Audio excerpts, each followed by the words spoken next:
नमस्कार, Mithila much news में आपका स्वागत है। मैं हूं मनोज और पटना से हर अपडेट खबर हमारी टीम आप तक पहुंचाने का प्रयास कर। रुपेश कुमार की हत्या के बाद से बिहार की राजनीति गर्मा गई। वहीं राष्ट्रीय जनता दल के तेजस्वी यादव ने कहा कि बिहार के सीएम नीतीश कुमार अब थक गए हैं, उनसे बिहार संभल नहीं रहा है। जब तक सैकड़ों मर्डर नहीं होता तब तक इनकी डबल इंजन की सरकार को चैन नहीं मिल पाता है। आज तेजस्वी यादव मीडिया के समक्ष आकर के नीतीश सरकार पर हमला बोला। उन्होंने कहा कि रुपेश सिंह के हत्यारों को पुलिस तुरंत गिरफ्तार कर। चला गया। हम तो सवाल पूछ रहे हैं, जंगल राज का महाराजा कौन है? महाजंगल राज का महाराजा कौन है भाई? हम तो ये कह रहे हैं कि सरकार ही गुंडा चला रहे हैं, तो आप क्या उम्मीद कर सकते हैं? किस काम में लग रहा है? गुंडा कौन है सर? सरकार में रहने वाले लोग जो संरक्षण देने का काम कर रहे हैं। एक आध केस में संरक्षण दिया है, अब सबूत भी रखना पड़ेगा क्या? विधानसभा के पटल पे तो एक गोली चलाते हैं और अब तक जो है कोई कार्रवाई नहीं की जाती। निकलिए नहीं, होगी नहीं। और ऐसी कितनी घटनाएं हैं। हम तो मुख्यमंत्री जी से कहेंगे कि जितना ध्यान और जितनी मॉनिटरिंग आप एडिटिंग में करते हैं कि बिहार में अपराध का न्यूज ना सामने आए, बिहार में बलात्कार और भ्रष्टाचार का मामला सामने ना आए, अगर उतनी ही एडिटिंग और मॉनिटरिंग अगर आप ईमानदारी से क्राइम को रोकने में लगाते तो शायद ये नौबत नहीं। इसलिए हम बार बार कह रहे हैं कि मुख्यमंत्री जी से, नीतीश कुमार जी से अब बिहार संभलने वाला नहीं है। अगर विभाग नहीं संभल रहा तो किसी और को दे दें विभाग, गृह विभाग, क्या पत्ती। और वैसे भी कोई जबरदस्ती तो है नहीं, वो तो जबरदस्ती उनको मुख्यमंत्री बनाएगा, वरना तो मुख्यमंत्री भी नहीं बनते। अपराधी पकड़े क्यों नहीं जाते, भ्रष्टाचारी पकड़े क्यों नहीं जाते नीतीश कुमार जी के राज में? भय क्यों खत्म हो गया है? ये अपराधियों का तांडव हो रहा है पूरे बिहार में, तो इसमें तो जवाबदेही माननीय मुख्यमंत्री जी के, उनको सामने क्यों नहीं आते? सामने आकर के आप लोगों के सवालों का, जनता के सवालों का उनको जवाब देना चाहिए। उन्होंने कहा कि थके हुए मुख्यमंत्री कहते हैं कि जबरदस्ती मुझे मुख्यमंत्री बनाया गया है। तेजस्वी यादव ने यह भी कहा कि बिहार में अपराधी सरकार चला रहे हैं। लगातार कितनी घटनाएं भी बिहार में हो चुकी हैं, लेकिन अभी तक अपराधियों पर अंकुश नहीं लगाया जा पा रहा। तेजस्वी यादव ये भी ने कहा कि नीतीश कुमार लगातार पुलिस मुख्यालय में जाकर सभी जिले के एसपी से बात कर रहे हैं, लेकिन अभी भी लगता है एसएसपी उनकी बात को नहीं समझ रहे हैं। जिलाधिकारी doctor Chandrashekhar Singh, Patna civil surgeon Vibha Kumari सहित सभी संबंधित अधिकारियों ने संवाददाताओं को संबोधित करते हुए पटना में कोरोना वैक्सीन को लेकर के जानकारी दी। कहा जाता है कि 16 जनवरी को स्वास्थ्य कर्मी और फ्रंट लाइन वर्कर से राजधानी पटना में वैक्सीनेशन की शुरुआत की जाएगी। डिस्ट्रिक्ट टास्क फोर्स की मीटिंग की है और ये एक्सटेंडेड मीटिंग थी। इसमें अनुमंडल और प्रखंड स्तरीय सभी पदाधिकारी शामिल थे वीसी के माध्यम से। और 16 तारीख की जो तैयारी है हम लोगों की, उस पर हम लोगों ने चर्चा की है। कुल हमारे 16 साइट्स हैं जिन पर कि 16 तारीख को हम लोग शुरू कर रहे हैं। इसमें 3 हमारे मेडिकल कॉलेज हैं, इसमें IGIMS और PMCH, NMCH 3 हैं। 3 प्राइवेट हॉस्पिटल हैं, इसमें हम लोगों का रूबन हॉस्पिटल, पारस हॉस्पिटल और अपोलो हॉस्पिटल शामिल हैं। और इसके अलावा हमारे अनुमंडल अस्पताल और PHC CHC शामिल हैं और सदर अस्पताल भी हमारा शामिल है। 16 साइट्स पर कुल 38,295 लोगों का अभी रजिस्ट्रेशन हम लोगों ने किया है, हुआ है, जिनको की वैक्सीनेशन फर्स्ट राउंड में करना है। इसमें मोस्टली हेल्थ वर्कर हमारे हैं, आंगनवाड़ी सेविका सहायिका को शामिल करते हुए इन 38,295 में 21,899 हमारे सरकारी कर्मी हैं और 16,396 ये प्राइवेट हॉस्पिटल्स में प्राइवेट हेल्थ वर्कर्स जो हैं वो सभी लोग शामिल हैं। इन लोगों का हम लोग करेंगे वैक्सीनेशन 16 तारीख को शुरू होगा। इनका रजिस्ट्रेशन ऑलरेडी हो चुका है, इनको SMS चला जाएगा समय से, और उस दिन निर्धारित तिथि पर ये उपस्थित होंगे और निर्धारित स्थल पर इनका वैक्सीनेशन किया जाएगा। पटना जिलाधिकारी डॉक्टर चंद्रशेखर सिंह ने इस बात की जानकारी देते हुए कहा कि पटना में वैक्सीन आ चुकी है और फ्रंटलाइन वर्करों को दिया जाएगा। इसे लेकर के तैयारी अंतिम चरण में है। वैक्सीन हम लोग जो है कोविड एप्रोप्रिएट बिहेवियर जो है उसको छोड़ दें, तो हम लोगों को अस्थायी रूप से करना चाहिए। और मास्क, भीड़ भाड़ वाले स्थलों पर जाने पर मास्क का जरूर प्रयोग करना चाहिए। बाहर से अगर आते हैं कहीं से तो हाथ धोने की जो हम लोगों की वो आदत में हम लोगों ने शामिल किया वो जरूर बनाए रखना चाहिए, हाथ धोना चाहिए। यथासंभव जहाँ संभव सोशल डिस्टेंसिंग का भी पालन करना चाहिए। और जैसा कि बताया जा रहा है कि वैक्सीन लेने के 45 दिन बाद एंटीबॉडी डेवलप होता है, और हमको लगता है कि उसके बाद भी हम लोगों को जो कोविड एप्रोप्रिएट बिहेवियर है उसको जारी रखना चाहिए। राजधानी में इंडिगो के स्टेशन मैनेजर रुपेश कुमार के अपराधियों के द्वारा की गई हत्या के विरोध में विपक्ष अब सड़कों पर उतर आया है। जाप के कार्यकर्ताओं ने आज सड़कों पर विरोध प्रदर्शन करते हुए सरकार से अपराधियों की गिरफ्तारी की मांग की है। जिस तरह से देश में और हमारे बिहार में खास करके एनडीए की सरकार है और लगातार बिहार में जिस तरह से कल रात पुनाई चक ऐसे पौष इलाके में एनडीए की सरकार में इंडिगो के मैनेजर की हत्या होती है,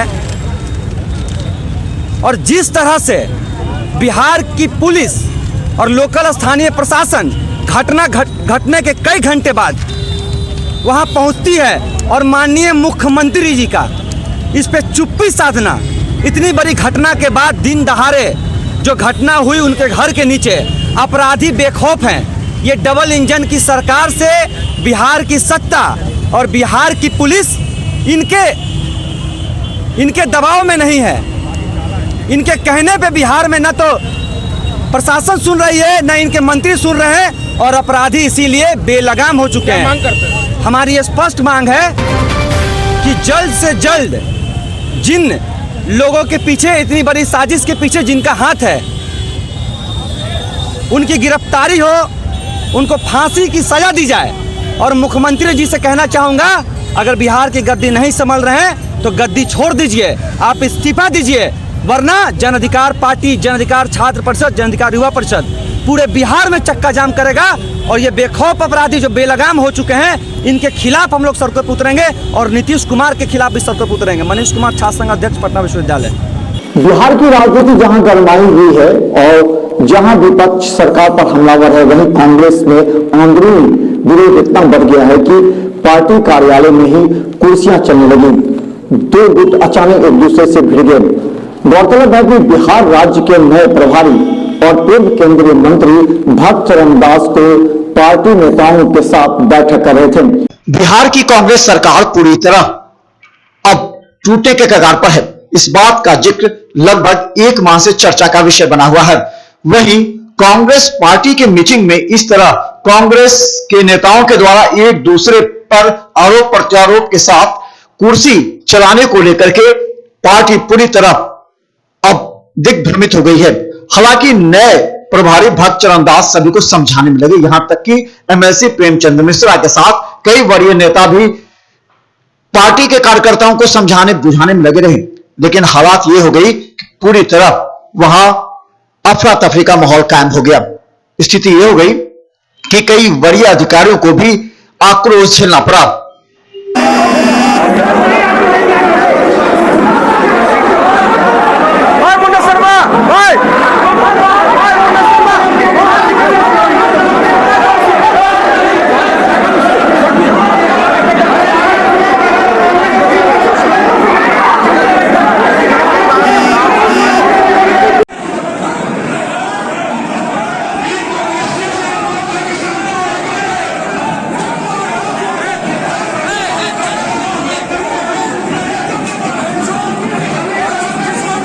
मीटिंग में हंगामा होने के बाद नए प्रभारी भक्त चरण दास ने सभी को शांत किया और कहा सभी को बोलने का मौका मिलेगा।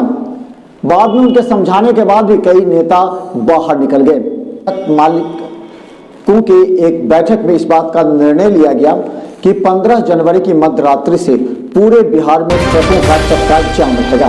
उन्होंने कहा कि सरकार पर लंबित मांगों को नहीं मानने को लेकर के अध्यक्ष भानु शेखर ने बताया कि वर्तमान सरकार के द्वारा किसी भी बात और किसी भी बिंदु पर अब तक कोई वार्ता नहीं की गई है और न ही निर्णय लिया गया है।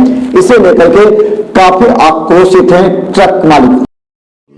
दिसंबर को बिहार सरकार ने एक काला कानून पास किया था, जिसमें 14 से 22 चक्का के ट्रकों को बालू गिट्टी नहीं लादना है, उस पर प्रतिबंध लगा दिया। 6 चक्का से 12 चक्का की गाड़ियों को डाला काट कर ही बालू गिट्टी लोड करना है। इसके खिलाफ हम लोगों ने 24 तारीख को धरना, प्रत्येक जिला में धरना दिया। 28 को प्रदेश में गर्दनी बाग में धरना दिया। धरना स्थल पर भी हम लोगों ने तय किया था जो 7 तारीख को हम लोग बिहार में चक्का जाम आंदोलन करेंगे। डेरा डालो घेरा डालो आंदोलन का नाम दिया गया था, परंतु 5 तारीख को माननीय मंत्री शीला कुमारी, परिवहन सचिव और परिवहन आयुक्त के विशेष आग्रह पर हम लोगों ने 1 सप्ताह का समय दिया। उन्होंने कहा था जो साहब कैबिनेट से पास हुआ है, इसलिए कैबिनेट ही इसको खत्म कर सकता है। इसी के लिए आज तक हमने समय दिया था, परंतु सरकार हमको बराबर ठगती जा रही है। इसी के लिए हमने आज आपात बैठक बुला के 15 तारीख की मध्य रात्रि से हम चक्का जाम आंदोलन शुरू कर देंगे पूरे बिहार में। ट्रक मालिकों की बैठक में ये बात निर्णय लिया गया कि आंदोलन घेरा डालो डेरा डालो होगा। उन्होंने ये भी कहा कि 15 जनवरी की मध्य रात्रि के बाद आंदोलन को तेज किया जाएगा। इंडिगो के स्टेशन मैनेजर की हत्या पर विपक्ष ने नीतीश सरकार पर निशाना साधना प्रारंभ कर दिया है। कांग्रेस एमएलसी डॉक्टर प्रेमचंद मिश्रा ने कहा कि अपराधियों के बढ़ते मनोबल को देखते हुए लगता है कि बिहार में पूरी तरह अपराधियों का ही बोलबाला है। कल जिस तरह से राजधानी पटना में मुख्यमंत्री आवास के 1 किलोमीटर के अंदर इंडिगो एयरलाइंस के स्टेशन मैनेजर रुपेश की हत्या कर दी गई, यह अपराधियों के बढ़े हुए मनोबल को दर्शाता है। और इतनी बात तो अब क्लियर हो गई कि मुख्यमंत्री के लगातार बैठकों, पुलिस हेडक्वार्टर जाने, आवश्यक निर्देश देने का कुछ भी परिणाम लॉ एंड ऑर्डर के बेहतरी के लिए नहीं दिखता है। मैं समझता हूं कि रुपेश के हत्यारों को तत्काल तो गिरफ्तार करना ही चाहिए, लेकिन राज्य में कानून व्यवस्था की स्थिति, खासकर स्टेट कैपिटल सुरक्षित रहे, लोगों की जान माल सुरक्षा रहे, इसके लिए पुलिस व्यवस्था में आमूलचूल परिवर्तन करने की आवश्यकता है। कल की घटना एक बड़ा तमाचा है और चुनौती है बिहार सरकार के लिए, जहां अपराधियों ने एक तरह से साबित किया है कि वो बेलगाम हो चुके हैं और उनके ऊपर पुलिस का, प्रशासन का कोई डर भय अब नहीं रहा। मुख्यमंत्री की लगातार पुलिस के साथ बैठक हो रही है, लेकिन कोई असर नहीं दिख रहा है। यहां तक कि प्रेमचंद मिश्रा ने कहा कि राज्य में कानून व्यवस्था पूरी तरह लचर हो गई है और इसमें सुधार की आवश्यकता है। जन अधिकार पार्टी के संरक्षक और पूर्व सांसद पप्पू यादव ने पटना में हुए हत्याकांड पर नीतीश सरकार को घेरते हुए कहा कि सीएम नीतीश कुमार अब किस बात का इंतजार कर। मीटर के रेडियस में सारे एमएलए, एमपी, मंत्री, मुख्यमंत्री, विपक्ष बैठे हुए हैं।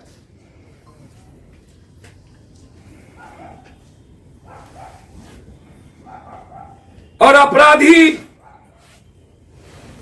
थानेदार की जिप्सी लगी रहती है और वहां मार के चला जाता।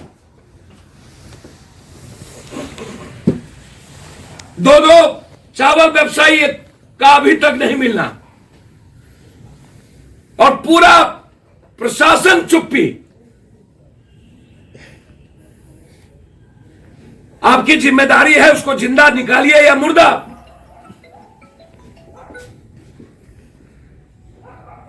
रुपेश सिंह जी का मर्डर यह एक गहरी साजिश है और इसके परत को खोलने के लिए सीबीआई इंक्वायरी से ज्यादा उसको लगता है कि नीचे नहीं हो सकता, सीबीआई इंक्वायरी आवश्यक है। नीतीश जी, 3 महीना अपराध मुक्त बिहार हो सकता है यदि आप कठोर निर्णय लें। मैंने पहले भी कहा था, एफिडेविट के साथ 3 महीने का वक्त। अब 3 महीने में बिहार की राजनीति से बहुत दूर पप्पू यादव।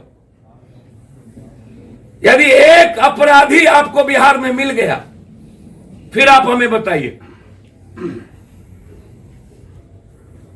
शराब बंदी अपराध का सबसे बड़ा कारण बनता चला जा रहा। शराब बिहार के लगभग छोटे अपराधियों को आज करोड़पति और अरबपति बना दिया है। एक घरों में 23 मुजफ्फरपुर में एक छोटा सा लड़का शराब किंग माफिया हो गया और जेल से वो शराब बेचवाता है पूरा प्रशासन के नेक्सस में, और उनके घर में 23 एसी लगे हुए। बउआ ठाकुर है कोई, बउआ ठाकुर।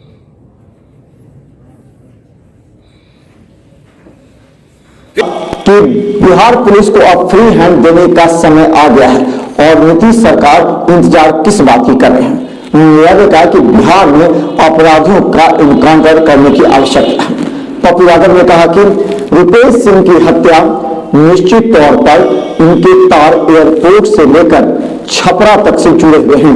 वहीं दूसरी तरफ बता दें कि सरकार के द्वारा एसआईटी टीम गठित कर दी गई है ताकि रुपेश सिंह के हत्यारों की गिरफ्तारी हो सके। लगातार विपक्ष के घेरने के बाद सरकार भी इसमें गंभीर नजर आ रही है। सरकार की तरफ से बयान जारी करते हुए कहा गया है कि अब जल्द से जल्द एसआईटी टीम अपना कार्य पूरा करेगी। कार्यक्रम से हमें दीजिए इजाजत, लेकिन बने रहिए। हम बता दें 14 जनवरी के बाद बिहार की हर राजनीति पर हमारी नजर रहेगी। क्या सरकार गिरेगा? आखिर गिराने वाले कौन विधायक होंगे या फिर किस तरह से कौन सा विधायक टूटेगा? मिथिला मशरूफ पर देखें हर अपडेट खबर यूट्यूब में। इसके अलावा वैक्सीनेशन को लेकर के भी हम अपडेट दिखेंगे। धन्यवाद।